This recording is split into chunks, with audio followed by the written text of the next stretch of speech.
आज माघ कृष्ण एकादशी शके 1937 सादर करत आहोत ठाणे वार्ता। ठळक घडामोडी। बाजारपेठ रस्ता रुंदीकरणानंतर रस्ता तयार करण्याचं काम सुरू। जमिनीच्या पैशावरून गेले काही दिवस वरेकर कुटुंबात वादविवाद सुरू असल्याचं पोलीस तपासात उघड। आणि महापालिकेच्या आगामी निवडणुका स्वबळावर लढवण्याचे ठाणे शहर भारतीय जनता पक्षाचे संकेत। या आणि इतर घडामोडी विस्तृतपणे पण काही क्षणातच। ठाणे वार्ता पहा श्रीस्थानक वाहिनीवर। आता सकाळी 9:15 पासून रात्री 9:15 पर्यंत ठाणे वार्ता, ठाण्यातील पहिलं दृकश्राव्य माध्यम। श्रीस्थानक वाहिनी ठाण्याची स्वतःची वाहिनी। ठाण्यातील घडामोडी, कार्यक्रम, वादविवाद, अगदी गाणी, नाटक याचा आनंद घर बसल्या पहा श्रीस्थानक वाहिनी। आपल्या ठाण्याचं हक्काचं व्यासपीठ श्रीस्थानक वाहिनी। ठाणे वार्ता आता संकेतस्थळावर देखील ठाणेवार्ता.com वर क्लिक करा आणि ठाण्याच्या घडामोडी जाणून घ्या। ठाण्यातील पहिलं ऑनलाईन माध्यम ठाणेवार्ता.com। नमस्कार मंडळी, दर रविवारी पाहायला विसरू नका। नमस्कार मंडळी, आपल्या प्रश्नांचं थेट उत्तर। ठाणे वार्ता पहा श्रीस्थानक वाहिनीवर। आता सकाळी 9:15 पासून रात्री 9:15 पर्यंत ठाणे वार्ता, ठाण्यातील पहिलं दृकश्राव्य माध्यम।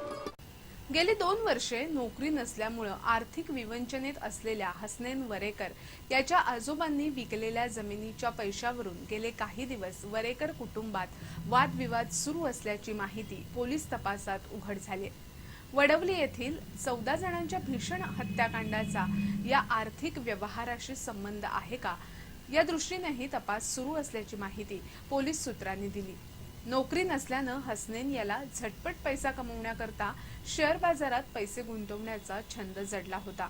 जमीन विकून आलेला पैसा शेअर बाजारात गुंतवण्याकरता मिळावा अशी त्याची इच्छा असल्याचं तपासात निष्पन्न झालंय। नवी मुंबईतील अटलांटिक कॉर्पोरेशन कंपनीत अकाउंट सहाय्यक म्हणून हसनैन नोकरीला होता। 2013 मध्ये नोकरी सोडल्यानंतर त्याला चांगल्या पगाराची कायमस्वरूपी नोकरी नव्हती। त्यातच त्याच्या आजोबांनी आपली जमीन विकून काही रक्कम त्याची आई असगरी हिला दिली होती। ही रक्कम लाखोंच्या घरात होती। त्याच पैशावरून त्याची आई, वडील आणि बहिणींमध्ये मोठा वाद सुरू होता। जमिनीच्या विक्रीतून आईसह त्याच्या मावशीला 47 लाख रुपये मिळाले होते। मेहुण्याकडून घेतलेले 7 लाख रुपये आणि बँकेचे काही असे 68 लाखांचं कर्ज त्याच्यावर होतं।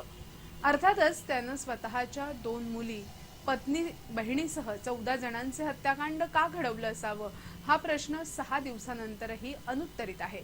काल संध्याकाळी हसनैन याची बहीण सुबिया हिचा जबाब घेतला। तिनं भाईजान ने सबको मार डाला असा पुनरुच्चार करून मुलीची विचारणा केली। बाजारपेठ रस्ता रुंदीकरणात बाधित झालेल्या अतिक्रमणावर कारवाई केल्यानंतर आता रस्ते बनवण्याचं काम तात्काळ पूर्ण करण्याचे आदेश महापालिका आयुक्त संजीव जयस्वाल यांनी दिले आहेत। काल आयुक्तांनी रेल्वे स्थानक परिसरातील कामाची पाहणी केली, त्यानंतर त्यांनी हे आदेश दिले। गेले 3 दिवस रेल्वे स्थानक परिसरात रस्ता रुंदीकरण मोहिमेअंतर्गत जवळपास 1000 पेक्षा जास्त बाधित बांधकामांवर पाडण्याची कारवाई करण्यात आली। या रस्ता रुंदीकरण मोहिमेला परिसरातील सर्वांनी समर्थन दिलं। आयुक्तांना सर्वांच्या वतीनं पुष्पगुच्छ देऊन गौरव करण्यात आला। 12वीची परीक्षा सुरू होण्याआधी व्हॉट्सअॅपच्या माध्यमातून बुक किपिंगचा पेपर फुटल्याचं उघड झालंय। काश्मीरच्या रॉयल महाविद्यालयात 12वीचं परीक्षा केंद्र आहे। काल सकाळी 11 ते दुपारी 2 या वेळेत बुक किपिंगचा पेपर होता। परीक्षा केंद्रात मोबाईल घेऊन जाण्यास मनाई होती। सय्यद फैयाज हा विद्यार्थी मोबाईल घेऊन संशयास्पदरित्या आढळला। पर्यवेक्षक अझिमा खान यांनी त्याचा मोबाईल घेऊन तपासणी केली असता व्हॉट्सअॅपद्वारे गुरुकुल क्लासेस ग्रुपवर करीम या शिक्षकाने आणि शाहिद क्लास यांनी परीक्षा सुरू होण्याआधी अर्धा तास प्रश्नपत्रिका पाठवून त्यात उत्तरं सोडवल्याचं आढळून आलं। ठाणे जिल्हा विभाजनानंतर ठाण्यात राहणाऱ्या कर्मचाऱ्यांना ठाणे जिल्हा परिषदेत सामावून घेण्यात येणार आहे। तब्बल 1500 जिल्हा परिषदेच्या कर्मचाऱ्यांना याचा लाभ होणार आहे। 1 ऑगस्ट 2014 रोजी ठाणे जिल्ह्याचं विभाजन करून पालघर जिल्हा निर्माण करण्यात आला। या विभाजनामुळे जिल्हा परिषदेच्या कर्मचाऱ्यांना फटका बसला. नोकरी पालघर जिल्ह्यात तर वास्तव्य ठाण्यात अशा परिस्थितीमुळे 1187 शिक्षकांच्या तर 400 शिक्षकेतर कर्मचाऱ्यांवर गंडांतर आलं होतं. गेल्या 1.5 वर्षापासून या समायोजनाचा प्रस्ताव मंत्रालयात धूळ खात पडला होता. मात्र 29 फेब्रुवारी रोजी सरकारी निर्णय जाहीर केला. यासाठी विभागीय आयुक्तांच्या अध्यक्षतेखाली एक समिती नेमण्यात आली. बदल्या करताना बिंदू नामावलीतील टक्केवारीनुसार कर्मचाऱ्यांच्या बदल्या करण्यात येणार आहेत. ज्या कर्मचाऱ्यांनी विकल्प लिहून दिला नसेल अशा कर्मचाऱ्यांचे विकल्प हे 31 मार्च पूर्वी घेऊन त्यांच्या बदलीची प्रक्रिया पूर्ण करण्यात येणार आहे. व्यास क्रिएशन्स तर्फे ज्येष्ठ महोत्सवात विविध ज्येष्ठ नागरिकांचा खास पुरस्कार देऊन गौरव करण्यात आला. शरद भाटे, चंदुलाल मेहता, सुधाकर फडके, बाळासाहेब खोल्लम, सुहास बाकरे आणि वसुंधरा बेन्नुरवार यांचा सेवारत्न पुरस्कार देऊन गौरव करण्यात आला. दिगंबर विशे, अपर्णा आगाशे, शालिनी गायकवाड, प्रकाश जाधव, अनुराधा पाटील, बिंबा ठाकूर, बरखा जोशी आणि शोभा सावंत यांचा ज्येष्ठ रत्न पुरस्कार देऊन गौरव करण्यात आला. तर भीमराव कुलकर्णी यांचा कृतार्थ जीवन पुरस्कार देऊन गौरव करण्यात आला. अशोक चिटणीस आणि शुभा चिटणीस तसंच राम केणेकर आणि राजश्री केणेकर या दाम्पत्यांचा सेवारत्न पुरस्कार देऊन खास गौरव करण्यात आला. ठाणे वार्ता पहा श्रीस्थानक वाहिनीवर. आता सकाळी 9:15 पासून रात्री 9:15 पर्यंत ठाणे वार्ता, ठाण्यातील पहिलं दृकश्राव्य माध्यम. ठाणे वार्ता आता संकेतस्थळावर देखील ठाणेवार्ता.com वर क्लिक करा आणि ठाण्याच्या घडामोडी जाणून घ्या. ठाण्यातील पहिलं ऑनलाईन माध्यम ठाणेवार्ता.com. डॉक्टर आणि रुग्णांचं पिढ्यानपिढ्यांचं जिव्हाळ्याचं नातं म्हणजेच डॉक्टर बेडेकर हॉस्पिटल. आता अत्याधुनिक सोयी सुविधा आणि तंत्रज्ञानयुक्त वंध्यत्व निवारण केंद्रात IVF आणि टेस्ट ट्यूब बेबीचीही सुविधा. डॉक्टर बेडेकर हॉस्पिटल, महर्षी कर्वेपथ, ठाणे. 65 वर्षांची निरंतर सेवा. ठाणे वार्ता पहा श्रीस्थानक वाहिनीवर. आता सकाळी 9:15 पासून रात्री 9:15 पर्यंत ठाणे वार्ता, ठाण्यातील पहिलं दृकश्राव्य माध्यम. मुंब्र्यातील विकास कामामध्ये झालेल्या भ्रष्टाचाराचा जाब विचारण्यासाठी MIM तर्फे ठाणे महापालिकेवर मोर्चा काढण्यात आला होता. मुंब्र्यामध्ये उच्च दाबाच्या तारांखाली बनवण्यात आलेले हॉकर्स झोन गेली 4 वर्ष पडून आहेत. या प्रकरणात निधीचा अपव्यय आणि अपहार झाला असून याला जबाबदार कोण असा प्रश्न MIMनं उपस्थित केला आहे. कौसा MM व्हॅली इथे महापालिकेच्या राखीव भूखंडावर उर्दू आणि मराठी शाळेसाठी 2 चाळी बनवण्यात आल्या आहेत. याकरता 8 कोटी रुपये इतका खर्च आला. मात्र इतका खर्च करूनही शाळेमध्ये मूलभूत सुविधा नाहीत, तसंच बांधकामाचा दर्जा निकृष्ट आहे. असाच प्रकार कौसा बाजारपेठेत उर्दू आणि मराठी शाळेच्या जुन्या इमारतीला धोकादायक घोषित करून पाडकाम करण्याच्या कामातही भ्रष्टाचार झाला आहे.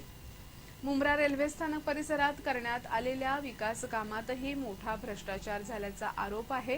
हा भ्रष्टाचार ठेकेदार, महापालिकेचे अधिकारी आणि राजकारणी यांच्या अभद्र युतीतून झाला आहे.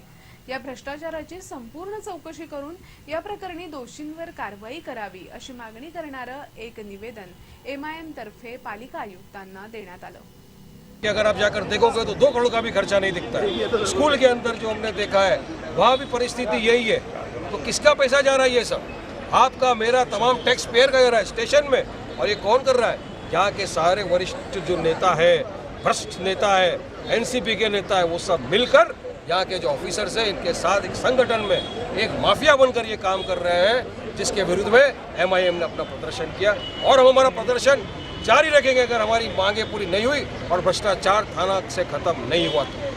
ठाणे महापालिकेची निवडणूक आता काही महिन्यात आली असताना ठाणे शहर भारतीय जनता पक्षानं कंबर कसली असून ठाण्यामध्ये स्वबळावर महापालिका निवडणूक लढवण्याचा इरादा जाहीर केलाय. ठाणे महापालिकेच्या निवडणुकीला जेमतेम वर्ष बाकी असून या निवडणुकीचे पडघम बाजू लागले आहेत. सर्वच पक्षांनी आगामी निवडणुकीची तयारी सुरू केली आहे.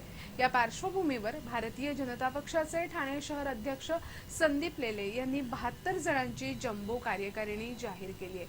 महाराष्ट्र नवनिर्माण सेनेमधून भारतीय जनता पक्षामध्ये दाखल झालेल्या सुरेश कोलते, सेजल कदम यांच्यासह 5 जणांना कार्यकारिणीत स्थान मिळाल्यानं पक्षातील निष्ठावंत नाराज झाले आहेत.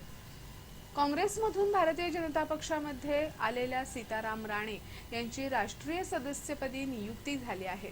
भिवंडीचे खासदार आणि आमदार संजय केळकर हे विशेष निमंत्रित आहेत. गेल्या निवडणुकीत अवघे 8 नगरसेवक निवडून आणू शकलेल्या भारतीय जनता पक्षाला आता सत्तेचे डोहाळे लागले आहेत. पुढील निवडणुकीत ठाणे महापालिकेत भारतीय जनता पक्षाचाच महापौर असेल अशी आशा संदीप लेले यांनी व्यक्त केली. गेल्या निवडणुकीनंतर सत्ता स्थापन करताना 5 वर्षात एकदा स्थायी समितीचं सभापतीपद देण्याचं वचन शिवसेनेनं दिलं होतं. त्यानुसार यंदा स्थायी समितीचं सभापतीपद मिळवण्यासाठी भारतीय जनता पक्ष आग्रही आहे. मात्र आतापासूनच युतीत कुस्ती सुरू झाल्यामुळे त्याचे पडसाद स्थायी समिती सभापती निवडणुकीत उमटण्याची शक्यता व्यक्त होतीये. कासारवडवली गावात घडलेल्या भीषण हत्याकांडानंतर 8 दिवस उलटल्यावरही वरेकरांच्या घरातील रक्ताचा सडा आहे त्या स्थितीतच असल्यानं घरातून येणाऱ्या दुर्गंधीनं शेजारी मेटाकुटीला आले आहेत. कासारवडवली गावातील हसनैन वरेकरनं 28 फेब्रुवारीच्या पहाटे आपल्याच कुटुंबातील 14 जणांचे गळे चिरून हत्या करत स्वतःही आत्महत्या केली होती. या प्रकरणाचा तपास अद्याप पूर्ण झालेला नाही. वरेकर यांच्या वडवली येथील घरात त्यामुळे साफसफाई झालेली नाही. रक्ताचा सडा तसाच पडून असल्यानं सर्वत्र दुर्गंधी निर्माण झाली आहे. याचा त्रास शेजाऱ्या पाजाऱ्यांना होत असून पोलिसांनी घराच्या परिसरात सुगंधी द्रव्य शिंपडून तात्पुरता हा त्रास कमी करण्याचा प्रयत्न केलाय.